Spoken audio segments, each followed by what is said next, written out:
Hey friends, my name is Julie and welcome back to my farm.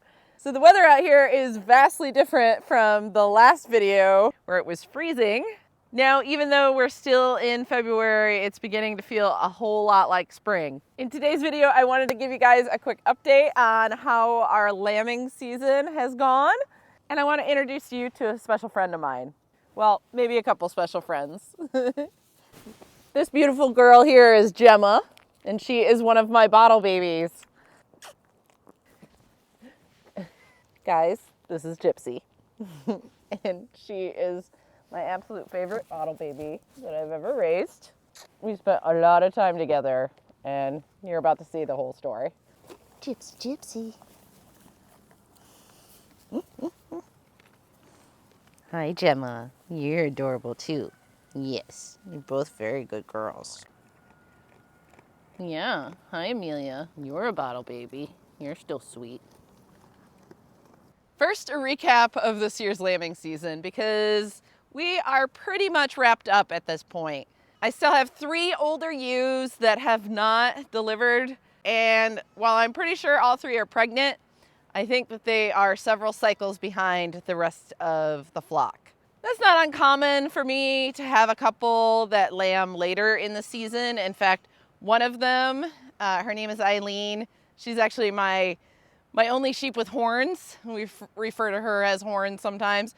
She lambed in late May last year, so I'm not surprised that she is a little further behind the others. But I have 2 sisters, Belle and Briar, who have always been really consistent good lambers for me. If they're pregnant, I wouldn't expect to see lambs from them until May as well. But other than that, I think we're done. So we ended up with 39 lambs born, and guys, we had 0 losses. I feel like I was super vigilant in keeping an eye on everybody this year. I kept moms in the stalls a little bit longer that I was worried about. And just the way we had things organized this year, this was sort of the only major thing going on at the farm this January. So I was really able to focus a lot of my time out here. And guys, if you're raising sheep, the biggest thing that you can do to ensure a healthy herd is spend time observing them. You have to know what is normal for your animals so you can spot those tiny little incremental differences in behavior, because a lot of times that is the only indicator a sheep is going to give you with enough time to intervene and save that animal, especially when you're talking about a newborn lamb. So I put out a video not too long ago talking about all the little issues that we were having, and none of those were anything that I couldn't stay on top of, fortunately. I didn't have to assist with any birth. Every single ewe did it all by herself. And other than the moms that couldn't provide enough milk or colostrum at first for their babies, I did not have to do any kind of intervention with the lambs. So I didn't have to tube feed anybody. I didn't have to give any supplements. They all got up quickly. They all started nursing quickly. Overall, I'm super impressed with the health and just the general feistiness of the lambs this year. Here on this farm, we have a no lamb left behind policy. I will do absolutely everything in my power to get these lambs a healthy start. And that means the potential for bottle babies. And this year, that's really been our one issue. We ended up with 4 that are pretty much 100% on the bottle. 2 of them steal a little bit of milk from some of the ewes, but pretty much 4 that are dependent on me to provide most of their calories for them. Now I've been able to supply most of that milk from my 2 goats that I'm still milking. But as lambs get older and larger, they need to consume more and more milk, so we did have to go ahead and buy some lamb milk replacer. But they did fine with the switch, and everybody is growing great. Now I've had quite a few bottle babies since I started raising sheep, but none that I have spent quite as much time with as Gypsy. And that's because Gypsy here lived in our house for about the first month of her life. Her mom, Estella, was a bottle baby herself, and I caught her in labor. I kept an eye on her. She did fine with that, but shortly after, she paid absolutely no attention to this baby. She didn't want to sniff it. She didn't want to lick it. She was pretty much like, well, labor's over. I'm done with this. Just no idea what to do. And when I put her in a stall and tried to teach her how to nurse this baby, she really did not have a whole lot of milk either. Now this baby was tiny. She is one of the smallest lambs that I have ever seen born on this farm. She was under 4 pounds. She was like 3.8 pounds when I first weighed her. I think she was like 2 days old when I weighed her. So yeah, tiny, tiny baby. It was also very cold then. And so the fact that she had not been cleaned off by her mom meant that I really needed to get her warmed up, and I needed to get some colostrum in her.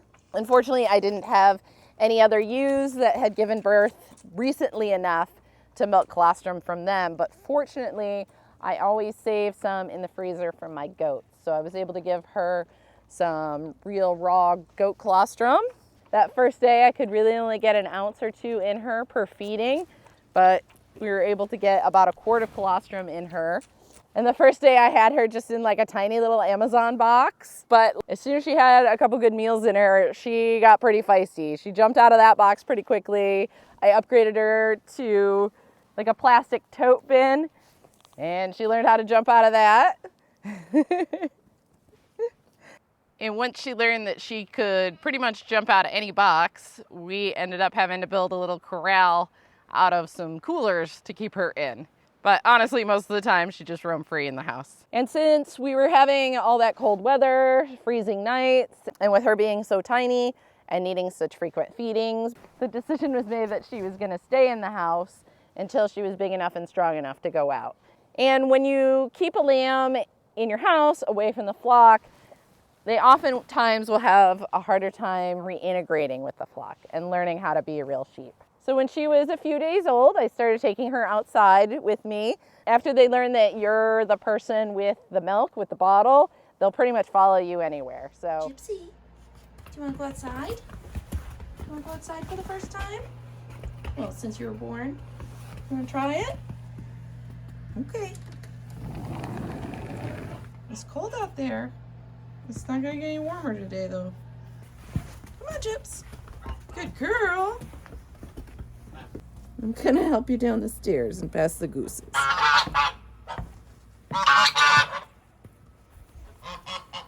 Here. Let's go here where there's some sun. Not so many gooses. Here's some sun. Here. Yeah. What do you think? Does that sunlight feel good? It's cold, I know. It's so much colder than inside. Come on. You don't like it? Gypsy. Come here. You'll be fine. Don't go by those gooses. Gypsy. Come on. You don't like it? It's gonna get warmer this week, but you need some sunlight. Stretch those little legs. All right. You think that's warm? Is that why you're going over there? Come on, kid. All right. We'll go back inside. There you go. Back in the house. I know. That was so cold. It was so cold. Do we need to go back to your heater? It's so cold. Oh my goodness. Come on. Come on. Here's your heater. Oh, okay. I'm sorry it's cold. You hate being cold. Yeah, me too, kid. Me too. Poor thing is freezing now. Freezing from the 30 seconds outside. Yeah. You love your heater? Yeah. You can sit there. You can sit there. You're a good girl. And when she was doing okay with that, when she was getting around all right, I started bringing her out here to hang out with the flock while I was feeding my other bottle babies. And then she could socialize with some other lambs. She could watch them eat hay and grain and drink from the trough so that she could learn to do those things too. Because as a human, it's hard for me to do that. I was letting her explore out where we have a little bit of green grass. Not much this time of year, but enough for a tiny lamb to kind of pick at. And I would kind of pull at it with my hand and try to teach her to eat that. She decided she really liked leaves. She liked to pick up leaves, so we started there.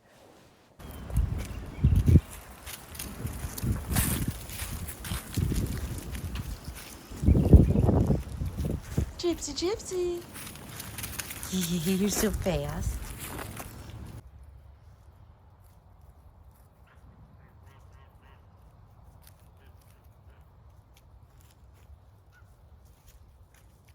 She also became really good friends with my dog, specifically my dog Cypress. She quickly decided that her favorite place in the house was by the heater on a blanket that I had set up for Cypress. And since he is such a sweet boy and he gets obsessed with baby anything, he was very happy to act as another surrogate parent for her. So he would cuddle with her on the blanket in front of the heater, and he would lick her clean when she spilled milk all over her face. She would drink the bottle so fast.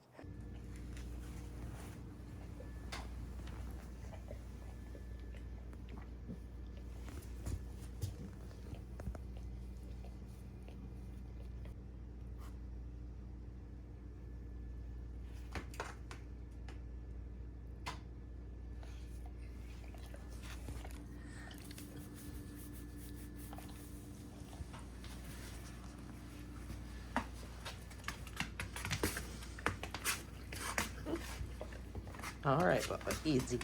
You are such a good boy. You're such a good boy. Yeah. And at first she was so tiny that her tongue was almost too big to fit in her mouth. I've seen Chihuahuas like that, where the tongue literally just doesn't fit in there. It would always be hanging out the side. And because of her anticipation for the bottle, she'd just start licking the air with that big old black tongue. This is so cute. Yeah, just looking for the bottle anywhere she could find it.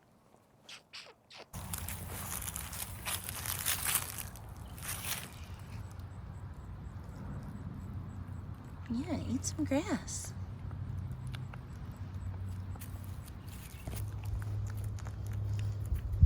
You eating that stick? I'm hanging out with too many dogs. So gradually I started leaving her out with the sheep by herself for first an hour at a time, then 2 hours, and then soon she was staying out here all day by herself, and then I would just come out to feed her. How's it going, Gypsy? What do you think? Meeting some other lambs? But we were still bringing her into the house at night because she really needed those more frequent feedings, and if I'm getting up in the middle of the night, I would rather stumble around in my pajamas in my house to feed her than have to bundle up and come out here and wake all the other sheep up and find her in the dark. So it was really just a matter of convenience for me, but also really nice for her to have a warm place to stay at night.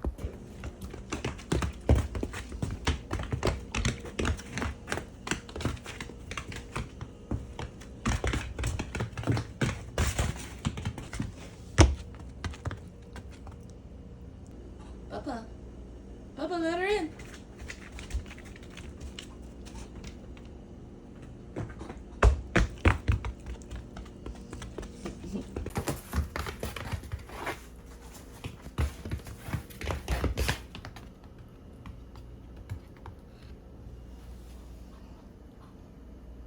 And then when she was about 3 weeks old, I was ready to leave her outside overnight. And about that time is when Miss Gemma showed up. Gemma here had a very similar situation where her mom just didn't have enough milk for her. She was a first-time mom. And since I already had Gypsy in the house, I figured that rather than struggling to get her mom's milk to come in and to get her producing enough that this lamb could nurse from her, I decided that I would just bring Gemma into the house too. So that kind of prolonged Gypsy's stay. Oh, I know, you've eaten, honey. I know, you're so sweet.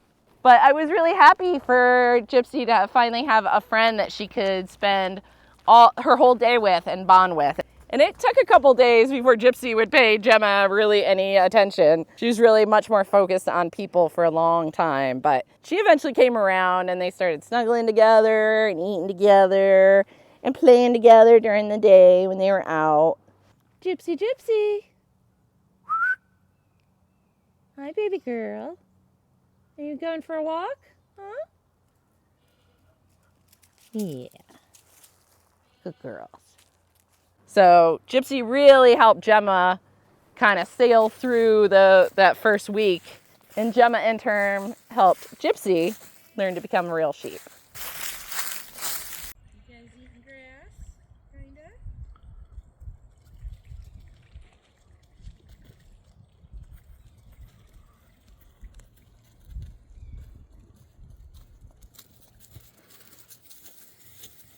Gypsy, Gypsy. Good girl.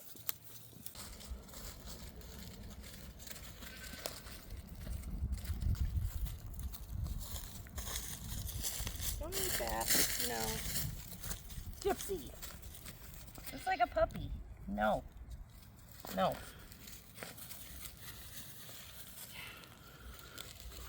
Eat the grass. So now they have been out here full time with all the other lambs and they're doing fantastic.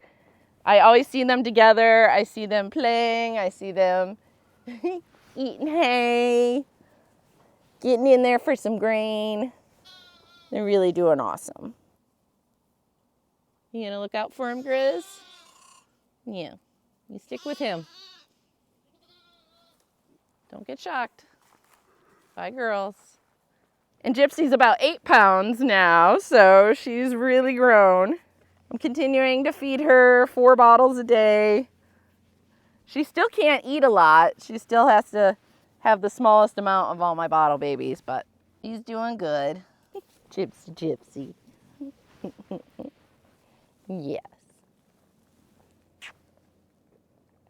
She likes to snuggle. Daryl works from home a couple days a week, so he would often have her on his lap while he was working on a computer. And I, of course, snuggled her every opportunity I got. So we just really formed a stronger bond with Gypsy than many of the other lambs. We just got to spend more quality time with her. And I've thought about maybe selling her as a pet because she does like people better than sheep. But she's come so far as, you know, becoming a real member of this flock that I don't want to disturb that now. I'm really happy for her to just be a real sheep. So it's what she's meant to do. She may always be tiny, and that may make her not a viable breeder. And, you know, she may end up as a pet anyway. But for right now, I am still really enjoying having her and snuggling her and watching her grow. So you can see Gemma is quite a bit younger. I think she's 3 weeks younger than Gypsy, and she's already like 10 pounds. She's a big girl. Well, she's small too, but compared to Gypsy, they're all big, right? Yeah. Well, that's all I had for you guys today. Just wanted to share one of the more joyful parts of sheep farming with all of you. As always, thanks for watching, and we'll see you next time. Say bye. Say bye.